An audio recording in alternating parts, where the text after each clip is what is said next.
जब पूरी दुनिया चैन की नींद सो रही थी, तब भारत और रूस के बीच ऐसा कुछ घट रहा था जिसकी भनक तक किसी को नहीं थी। अचानक रात के अंधेरे में नासिक एयरबेस पर उतरे रूसी कार्गो विमानों ने पूरी दुनिया को चौंका दिया।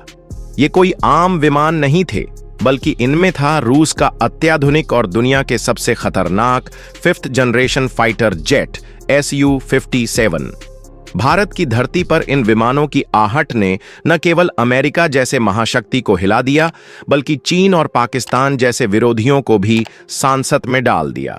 यह वही Su-57 है जिसे लेकर सालों से चर्चा चल रही थी कि भारत खरीदेगा या नहीं, डील होगी या नहीं, और अमेरिका के F-35 के मुकाबले भारत कौन सा कदम उठाएगा। लेकिन अब किसी अनुमान की जरूरत नहीं बची। रूस ने वो कर दिखाया है जिसकी उम्मीद अमेरिका को शायद कभी नहीं थी। 7 Su-57 की पहली खेप भारत पहुंच चुकी है और यह महज शुरुआत है। रूस की तरफ से यह साफ कर दिया गया है कि अब वे इस साझेदारी में कोई कोताही नहीं बरतने वाले, और अगर अमेरिका में हिम्मत है तो वह जाकर वीटो लगाए। ये शब्द हवा में नहीं बोले गए हैं, बल्कि उन तस्वीरों से साबित हो रहे हैं जो नासिक से सामने आ रही हैं, जहां रूस के कार्गो विमानों से उतरते इन फाइटर जेट्स की झलक ने दुनिया को हिलाकर रख दिया। यह डील कोई आम समझौता नहीं, बल्कि भारत और रूस की वर्षों पुरानी भरोसे की नींव पर खड़ी एक बड़ी रणनीतिक साझेदारी है। दरअसल भारत को लंबे समय से एक अत्याधुनिक फाइटर जेट की जरूरत थी, जो न केवल आधुनिक युद्ध तकनीक से लैस हो, बल्कि भविष्य के खतरों से भी निपटने में सक्षम हो। अमेरिका ने F-35 का विकल्प सामने रखा था, लेकिन भारत ने बड़ी सूझबूझ और रणनीतिक सोच के तहत रूस के Su-57 को प्राथमिकता दी। इसका कारण सिर्फ यह नहीं था कि यह तकनीकी रूप से बेहतरीन है, बल्कि इसलिए भी कि रूस भारत को सिर्फ विमान नहीं दे रहा, बल्कि उससे जुड़ी पूरी तकनीक और सोर्स कोड भी सौंप रहा है।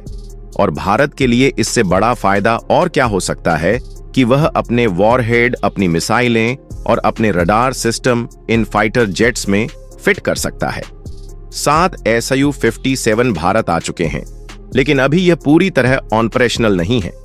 इन्हें भारत की जरूरतों के अनुसार मौसम, भूगोल और रणनीति को ध्यान में रखते हुए नासिक स्थित HAL यूनिट में तैयार किया जा रहा है। जहां पहले से ही सुखोई 30 AMKI जैसी ताकतवर जेट का निर्माण हो रहा है, वहीं अब Su-57 को भारत के मुताबिक कस्टमाइज किया जाएगा। इसमें भारत की खुद की ब्रह्मोस, आकाश और गौरव जैसी मिसाइलें फिट की जाएंगी, न कि रूस की महंगी मिसाइलें। यही नहीं, भारत अपने मल्टी बैरल कैनन और विशेष रडार तकनीक भी इसमें जोड़ेगा। और सबसे बड़ी बात यह है कि भारत को इसके लिए रूस से पूरी छूट और तकनीकी सहयोग मिला है, जिसमें सोर्स कोड का ट्रांसफर भी शामिल है, जो कि फ्रांस के राफेल डील में भारत को नहीं मिला था। आपको याद होगा कि राफेल को लेकर भारत ने जब फ्रांस से सोर्स कोड मांगा था तो साफ इनकार कर दिया गया था।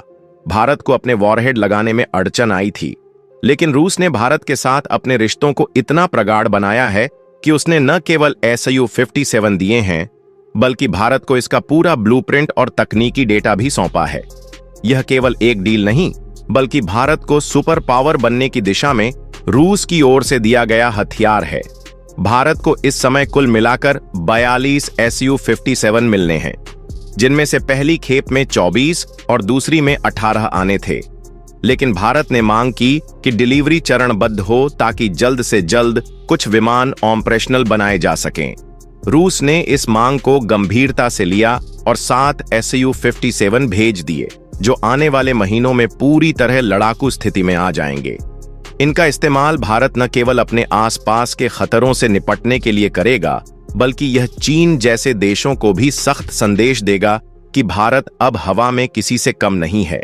इन विमानों की खासियत सिर्फ इनकी रफ्तार, स्टील्थ और फायर पावर नहीं है।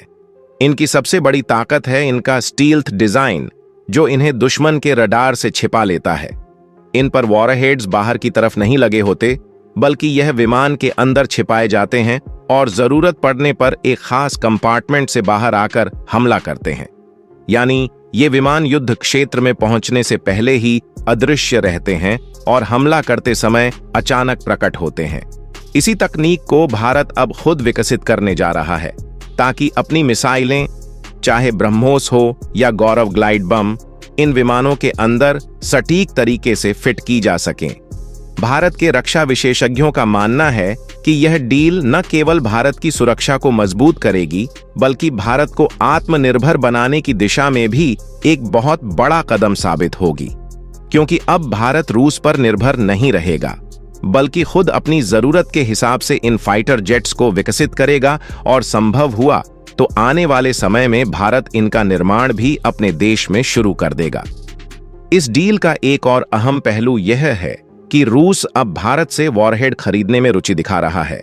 वजह साफ है, भारत के रक्षा उत्पाद सस्ते और भरोसेमंद हैं। भारत की आकाश मिसाइल, गौरव बम, ब्रह्मोस जैसे हथियार विश्वस्तरीय हैं और इनकी कीमत रूस के हथियारों के मुकाबले काफी कम है। रूस को अगर अपने Su-57 में भारतीय वॉरहेड्स लगाने पड़ें तो उसकी लागत आधी रह जाएगी, यानी भारत और रूस दोनों का फायदा। यह बात अब अंतर्राष्ट्रीय स्तर पर चर्चा का विषय बन गई है। अमेरिका, जिसने अब तक यह सोचा था कि भारत शायद उसके F-35 को चुनेगा, अब बौखलाया हुआ है। पहले तो टैरिफ की धमकी दी, अब यूएन में वीटो की बात कर रहा है। लेकिन अमेरिका शायद भूल गया कि रूस भी यूएन में वीटो पावर रखता है और वह किसी भी अमेरिकी फैसले को पलट सकता है। रूस ने अब साफ कहा है, अगर अमेरिका में हिम्मत है तो वीटो करके दिखाए, फिर देखना हम क्या करते हैं। इसका सीधा मतलब है कि अब अमेरिका और रूस की ताकत की लड़ाई में भारत एक निर्णायक भूमिका निभा रहा है। भारत ने अपनी रणनीतिक चतुराई से रूस से जो डील की है, वह न केवल उसे ताकतवर बना रही है, बल्कि उसे वैश्विक रक्षा मार्केट में भी एक मजबूत खिलाड़ी बना रही है।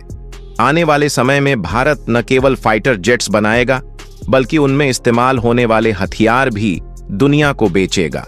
और शायद यही वजह है कि रूस ने भविष्य की डील में यह तय किया है कि भारत से जो Su-57 रूस में बनेंगे या भारत में, उन सभी में भारतीय वॉरहेड्स का इस्तेमाल होगा। इसका असर यह होगा कि भारत का डिफेंस एक्सपोर्ट अब नई ऊंचाई पर पहुंचेगा। भारत जिस तेजी से अपने रक्षा उत्पादों को विश्व बाजार में उतार रहा है, वह आने वाले समय में आत्मनिर्भर भारत की कल्पना को वास्तविकता में बदल देगा। और सबसे अहम बात यह है कि अब भारत को किसी पर निर्भर नहीं रहना पड़ेगा। जब अमेरिका या यूरोप धमकाने की कोशिश करेंगे, तो भारत के पास न केवल जवाब होगा, बल्कि वो ताकत भी होगी जिससे वह उन्हें करारा जवाब दे सकेगा। आज जब भारत के पास Su-57 जैसा फाइटर जेट है, तो दुनिया समझ रही है कि भारत अब केवल बातें नहीं करता, वह एक्शन लेता है। चीन, जो खुद को 6th जनरेशन फाइटर का दावेदार बताता है, वह इस खबर से भीतर तक हिल गया है। दुनिया को साफ कर दिया है कि भारत अब न केवल एक सैन्य ताकत है, बल्कि रणनीतिक तौर पर भी पूरी तरह आत्मनिर्भर होता जा रहा है। जय हिंद।